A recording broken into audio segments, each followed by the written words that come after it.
off it. That's the whole thing. When you go to a physician, or really that's the proper word, because the word physician means to make you whole. You know, the word healthy means whole. When you eat whole foods, healthy foods, whole foods, the word disease means not at ease. This is not in at ease. They don't make money when you're whole. If you stop going to get your oil changed, when all Jiffy Lube and everything shut down, same thing with the doctors.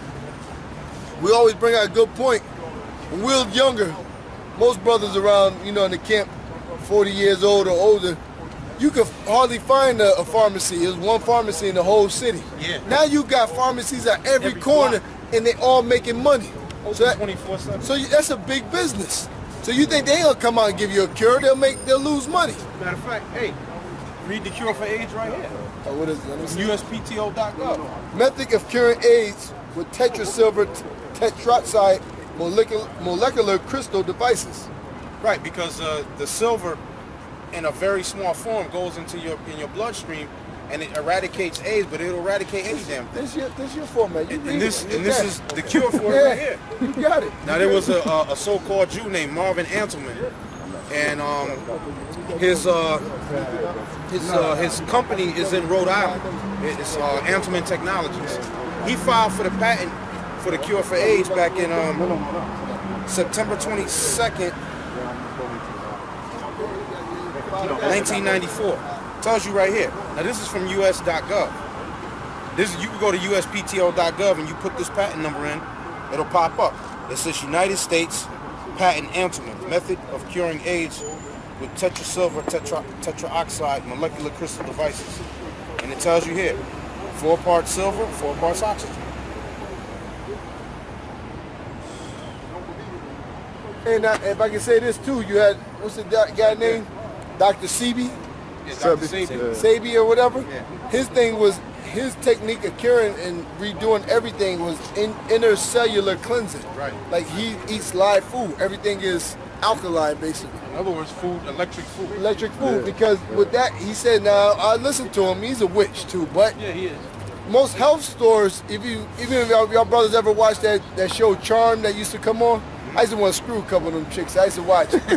I'll be honest with you. But they used to go to certain stores, the health store, and get certain herbs and this and that. Even when you go to a health food store now, a lot of them are witches that go in there. Yeah. Because they do know about the herbs, even though they're on the left-hand side. Yep. It's a balance. But anyway, he deals with intercellular cleansing, because I listened to his beginning.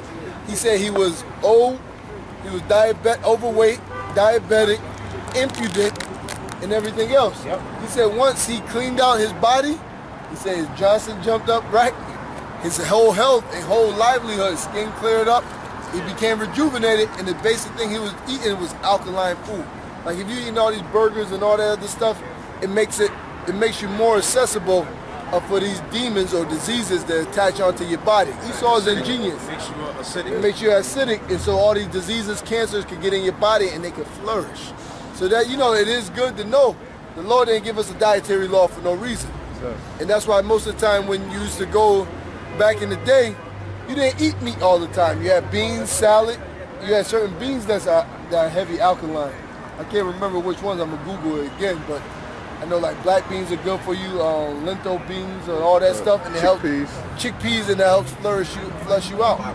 So yeah, it's different fibers. You didn't always eat all this meat, and this meat didn't have all these chemicals in it. Even the meat you ate was all grass-fed. That's why, and if you want grass-fed beef today, instead of getting a pack of hamburger that's probably like $8, when you go get grass-fed beef, it's probably like $40. Us being poor, what you think you're gonna eat? Yeah. The $9 one. Yeah, and you know something, like with those cows, I looked it up years ago.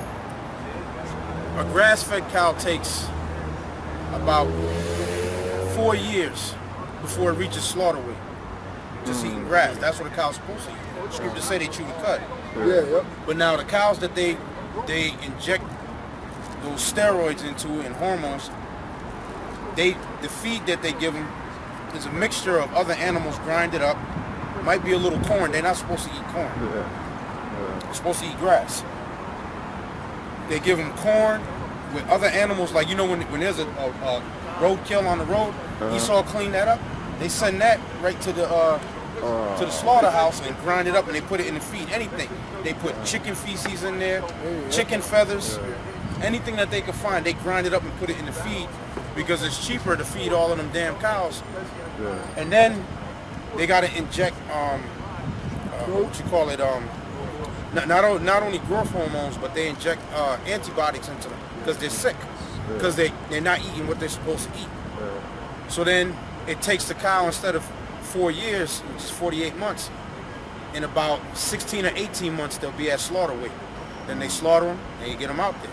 And you know the beef has a lot of fat in it. Now if the cows was just eating grass like they're supposed to, the fat that would be in their bodies would be omega-3 fatty acids, which when you would stew the beef and you would have all that gravy, you eat that gravy will clean your system out because it's full of omega-3 fatty acids, which you get from almonds, you get omega-3s from there, from olive oil, you get that from fish oil, you get omega-3s that gets rid of the bad shit in your system. Well, the cow would actually be full of omega-3 fatty acids if they was being fed grass. But since they're not fed grass, they fed that garbage, you eat that and you get clogged up. Oh, another thing too, you know, like you see these jackass Muslims, they talk about halal meat. You know what they're talking about, it don't mean that it's kosher and it's not pig or not swine. It basically means it's saying that the animal was killed without knowing. That's what, you know, talking to these old goddamn Muslims or whatever. From what they was telling me, it means it's killed without knowing, because that's why the slaughterhouse, when you kill the sheep or whatever, you had to make sure it didn't know. Animals are living spirits. When you about to get in a fight, or some people about to get shot, killed, your adrenaline rush, that hormone shoots into your body, right? So when they're about to get slaughtered, they're not supposed to know they're getting killed, because that hormone, that stress, it's a stress hormone. Because you're about to be put to death. Right. So now when they kill them like that, you watch the slaughterhouse, they know they're all about to be killed. They're in the room, they hear the other animals dying. So that stress hormone's in them. They kill them, you eat it, that's why you fucking all messed up, man. This guy, Dr. Gallo, who was with this guy, Marvin Anselman, they were students at the same college. And he spoke to Marvin Anselman, and Anselman told him that Gallo did something to him back in college. So he basically came up with this basically to get his ass back. But Robert Gallo is basically the guy who got the patent on the AIDS virus. Now, Robert Gallo back in 1987, actually April 23rd, 1984, he filed for a patent. And the patent is, it says United States Patent, Gallo, method of continuous production of retroviruses, in parentheses, HTVL3, from patients with AIDS and pre-AIDS. So he received a patent in he put in for a patent in 84, when they came out and said this new disease, AIDS, to continue creating retroviruses from people with AIDS and pre-AIDS. So when they take a person's blood, they take that blood and use it as a base to create another biological weapon. That's what this. Go ahead, brother. Read it. No. Hold on. This is gonna make a good point. You get it right here. It says right there. Thing about the blood. Method of continuous production of retroviruses, parentheses, HTVL3, from patients with AIDS and pre-AIDS. Now he got a patent to continue producing other retroviruses based off of the AIDS, HIV and AIDS, full-blown AIDS and HIV. And it tells you when he put in for the patent, what is it, April 23rd, 1984, he actually got the patent March 3rd, 1987. That's why they take so much blood from you, from the kids and everything else, because right. It made sense. I was listening to my man Tahuti or whatever. He's like, what the fuck, man? He said, and I know that. To examine your blood, you only need a drop and you put it under a microscope. Yeah, which is put true. A drop on the thing and look at it, and that's it. It breaks it down. They take vials of that. What are they doing with all that blood? Yeah. You know, he made it as a gesture, a joking gesture. He said, what the hell? They got Dracula in the damn hospital? Yeah. And they're feeding them?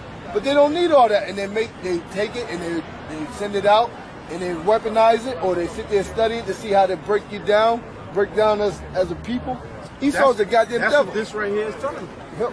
He received the patent in 1987. Method of continuous production of retroviruses from patients with AIDS and pre-AIDS. So anybody who's taking a blood test or giving blood in the hospital, you go in, the first day they want to draw blood, send it to the lab. Then an hour later, they want to come and draw more blood. Yeah. Then 2 hours later, you come back the next day, they check your vitals and draw more blood. They keep them in file. Because they're using it to create other retroviruses, or even probably create a stronger strain of AIDS or whatever. A is B is AB and it's O.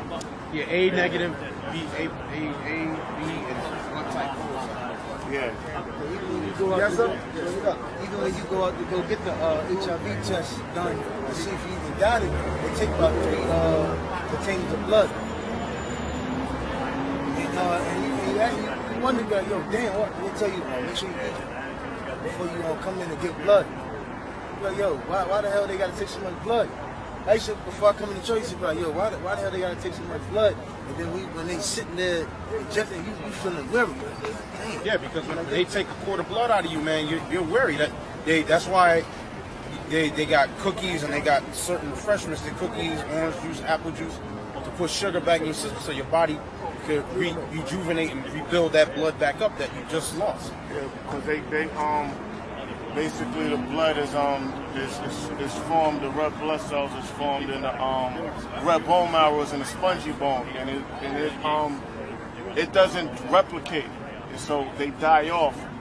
They die off constantly, so they constantly new ones gotta be formed. That's why you need nutrients in your body so everything can regenerate and rejuvenate itself. You know, it's corny. The Lord made the ecosystem, but He made it perfect.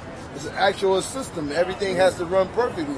You are what you eat. That's why there's air. That's why you get it. And Micah, so you got it? Bring it out. Micah 2:10. Arise ye and depart, for this is not your rest. And when it says arise ye depart, it's talking about spiritually, mentally, and then eventually physically.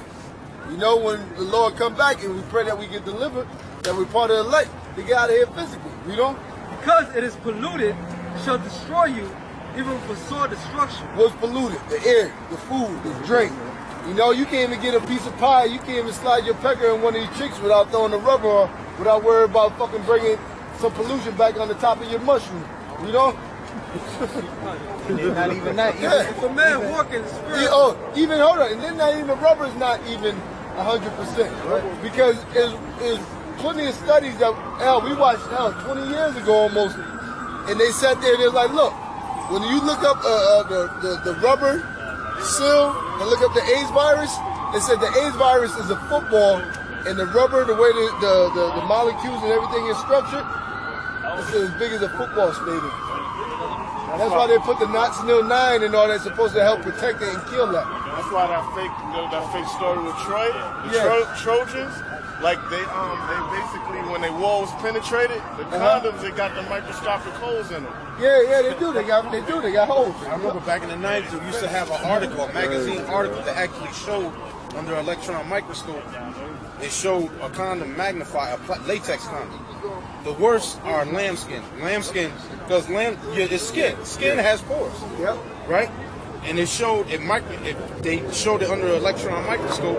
It showed how the edge was about this big, but the hole in a latex condom was like this. But the edge thing was about that big. It's like kicking a football through the windows. They call it a semi-permeable membrane or whatever. You know, it's crazy. I'll be honest with Dave. Hey, you know what I'm saying? Not even basically your hands in the Most High, man. Always, you know. You just shall live by faith. I'm not saying go out there and screw every chick and don't wrap up. You know, if you got a chick that's doing decent by you, deal with it. Run out, you know, you gotta go dribble that. And even you dealing with one chick, you don't know what the hell that bitch doing. Yeah. So you know what I'm saying? Your hands is in your life is in the hands of the Most High, man. You play craps, just living. That's why this world is with a sword. It's polluted. You know? As a matter of fact, now this dude Boyd Graves was saying that Esau, when they engineered AIDS, there's something in us, melanated people, black people. I think he said it's called a CCR32 positive delta gene. That's the receptors for AIDS. Yep. That's the receptor gene for AIDS, which we have that. White people have, I think, a CCR negative 32 delta gene, which makes them immune to it. When you look at the infections of AIDS, it's basically like 3 to 1. like they say maybe 25 to 29% of white women or white men